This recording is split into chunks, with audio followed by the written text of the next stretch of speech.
Hello and welcome to Anything Relevant. Today we're going to do part one of my story called Wake Me When I Sleep. Part one. We see a college on our approach.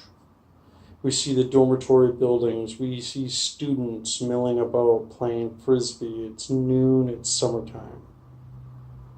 We see people moving in and moving out.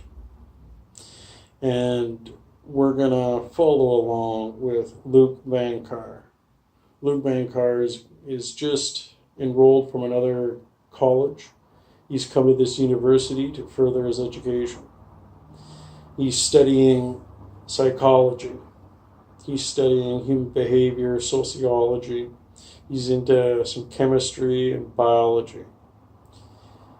He has a vast interest in sleep patterns, the tossing and turning, the sleep positions, the REM cycles, dreams, what do they mean?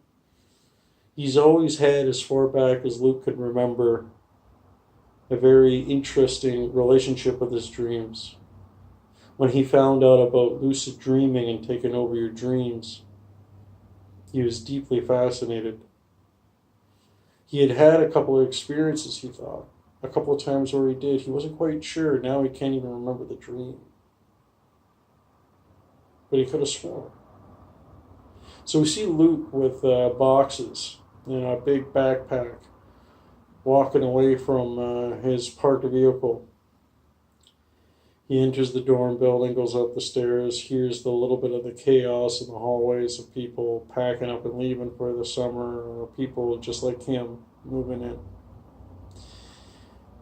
He transferred over from a smaller college, and he had a friend there that also got in. He also transferred, and his name was Jordan. And Jordan's also in the same process. He's packing or unpacking his vehicle as well, moving in the same day. They plan to end the day with a meal and a couple beers. So we got Luke. He's looking around as he's dropped off his first load of possessions.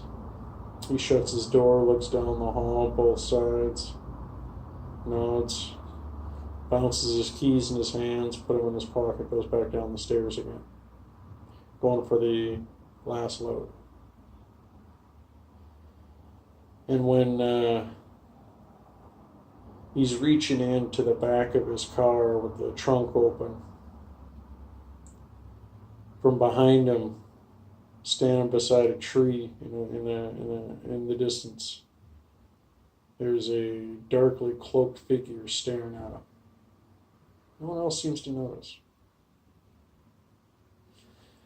When Luke drops the trunk, the back window of his car kind of reflects this. And kind of looks over his shoulder, and when he looks, it's gone.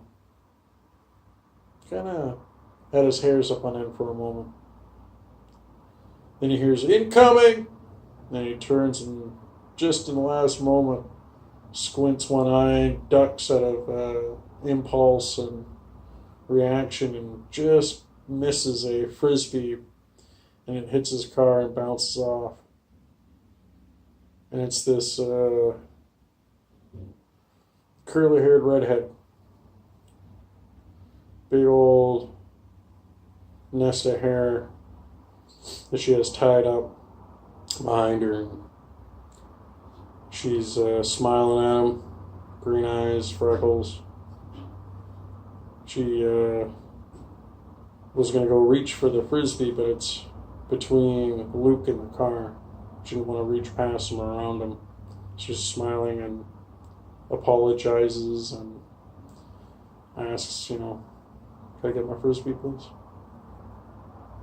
Luke, stammers and stutters and looks around, finds the frisbee. Yeah, of course. Hands it to her.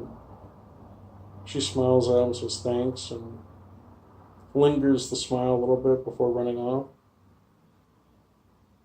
Luke's just staring at her as she goes and joins up with the rest of her friends to continue ultimate frisbee. Until he hears, "Luke!" Looks around. "Luke!" Looks around again. And he sees his buddy Jordan with his window wide open, waving his arm on the 4th floor. Luke recognizes, nods his head, and "Yeah, I just got another box and another bag, and I'm done. Meet me in my room on the 2nd floor, 207. He yells that, and Jordan nods his head and gives him a thumbs up. Shuts his window. By the time Luke is opening up his door again and putting the last of his things in his room, sees Jordan coming down the hall looking at his phone.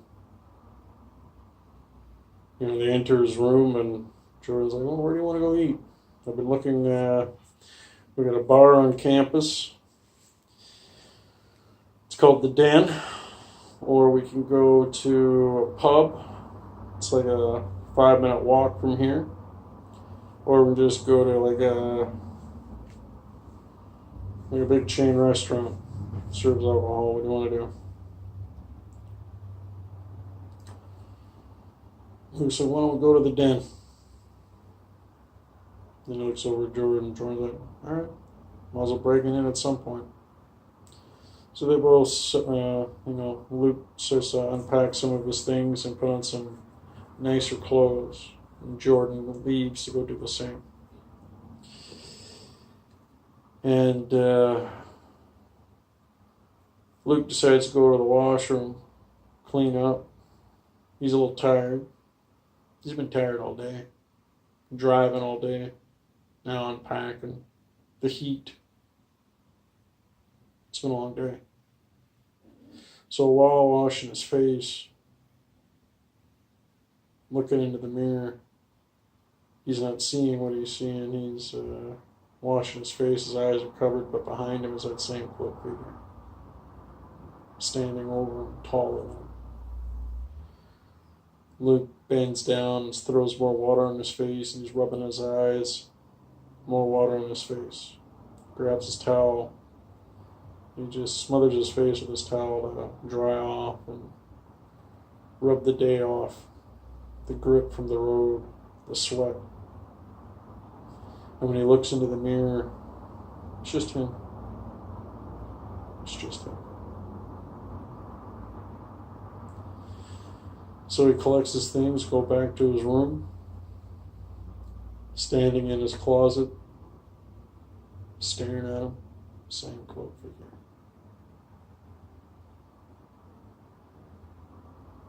He doesn't see it though, always behind him. So he changes his clothes, gets a knock on the door, gets told, "Come on, Cinderella." He nods. "All right, jackass," he says through the door and opens up the door, and there's Jordan, hair done up, seashell necklace on, button-up shirt, shorts, looking like he's planning for an evening. Jordan always does. Luke says, "All right, but not all night. I got things I got to do tomorrow." And when he shuts the door, that figure walks from the closet, stares at the door, turns his head back to stare at the bed, gets on his hands and knees, starts crawling underneath the bed.